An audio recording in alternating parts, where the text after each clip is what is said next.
playoffs in college football. We're going to talk about playoffs in the NFL. Let's go ahead and get the one playoff team that's the one team not in the playoffs out of the way. Talk about the Chargers as they have wrapped the season. They lost again, I believe, this last week to the Chiefs and all of that to put a final nail in the coffin for this season and wrap things up. As you look to the offseason, what sort of the head coaches? Are you still eyeing Jim Harbaugh? Jim, again, to clarify, are you still eyeing Jim as the next coach for the Chargers, or are you looking elsewhere?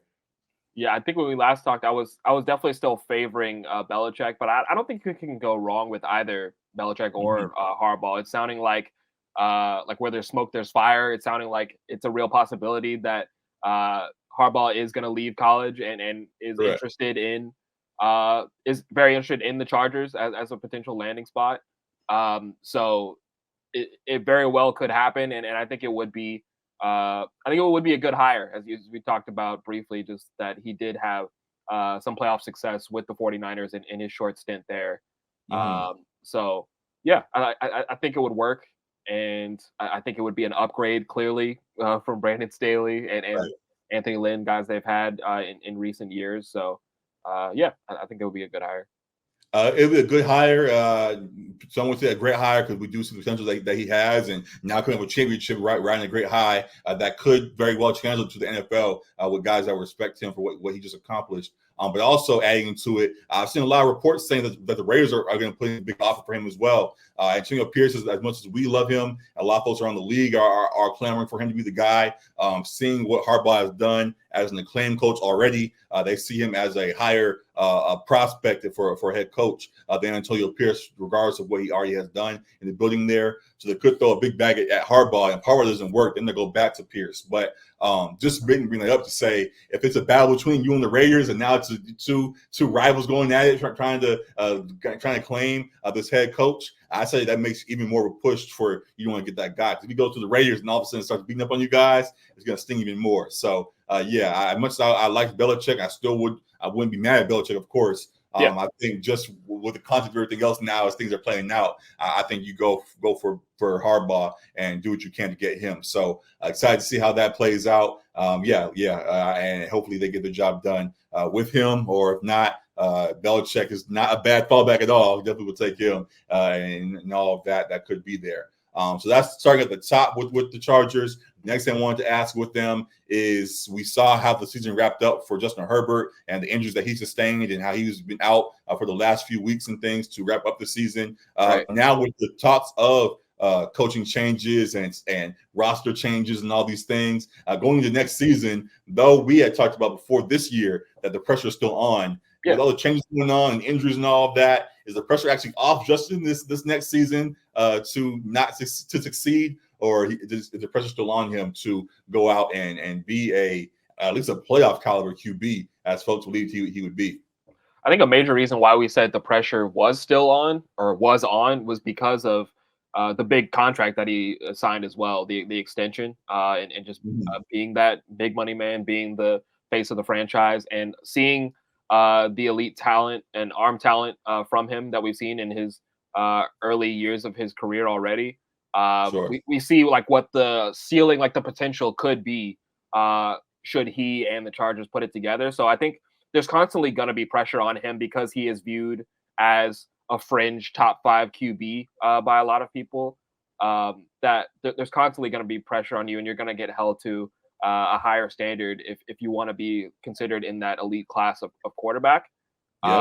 And there's pressure because the Chargers have been a failure for several years, and it hasn't just been with him. It hasn't started with him, but it's been his entire career. Like, they haven't really had success. That the one year that they did make it to the playoffs, they had a tragic loss and blew a 27-point lead. So I think there is going to be immense pressure, especially if they do make a good hire, bring in a guy that's solidified at the head coaching spot and upgrade this team roster-wise. There's definitely going to be pressure on them to show with upgraded weapons and an upgraded coaching staff that you can produce among the elite guys.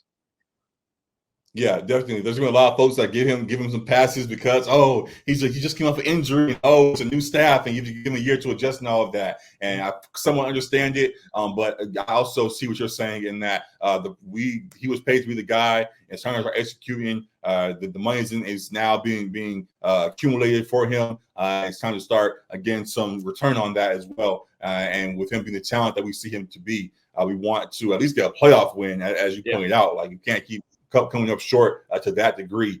So this team deserves or should be positioned to do so, and we'll see if they go out and get the job done. Also, another point, while I guess it wouldn't be necessary to be fair, but you see other squads where, for example, the Texans have a new head coach, and the rookie quarterback, and all these pieces. They were a disaster the last few years, and all of a sudden enter these guys and become a playoff squad. So when you have examples like that where things can turn around, you see a guy like Justin Herbert, who you think is on the same level as Stroud or close to it at least, by many folks' standards. If he can do that over there, Herbert should be able to do somewhat close to it at least for this Chargers squad. And we hope that he goes out and gets the job done, because the talent is there, the potential. We keep on the 30 years later still only there. Right potential so long, Time to start seeing it come to fruition. So I won't push too hard, but we got something though. Like, come on now. So excited to see how that plays out. So good things with the Chargers. The last thing I will ask is just with the season wrapping up, as we pointed out, and seeing how things played out across the league. Is there anything that the Chargers can learn from the rest of the league and how to now take the next steps to build their squad up, or should they just tunnel vision and be like, we're going to do things our way and make it happen how we need to? That's interesting. It's an interesting question. I mean, like you brought up the Texans. I think that would be a good team to try to mirror, just as you talked about how I think they had like 9 wins in the previous 3 seasons total, and then now have made a playoff berth with that QB in CJ Stroud, who, as you said, is near same caliber of talent, it appears, as Justin Herbert, and with the new head coach as well. So trying to mirror that success. I don't know what I could say like they learn from other teams, because I feel like this is a Chargers team that has had very like similar struggles, and some of it has been unlucky in terms of how banged up they are every single year. Because if you're a Chargers fan, you could probably blame some of it, their lack of success, on injuries once again this year, namely to Herbert. But some of it too has been the coaching in Staley, and a lot of it has been the defense. So I would say shoring up that defensive unit would probably be like one of my higher priorities if I'm the new GM coming in there, because they've been bottom 5 or so in the league in defense like the past 3 seasons. So I think that would be like where I would be directing a lot of my focus as the new regime. Yeah, definitely that. I agree there that definitely was a theme across the league. Just good defenses. We see how those make a difference for squads that make the playoffs. We'll talk about later on. But the last thing I'll say to add on to that as well, we learn from ourselves, honestly, as Charger folks that are watching, just that depth matters. Like, even beyond the quarterback position, having receivers that can step in when others go down, or whatever the case is, just having a full arsenal.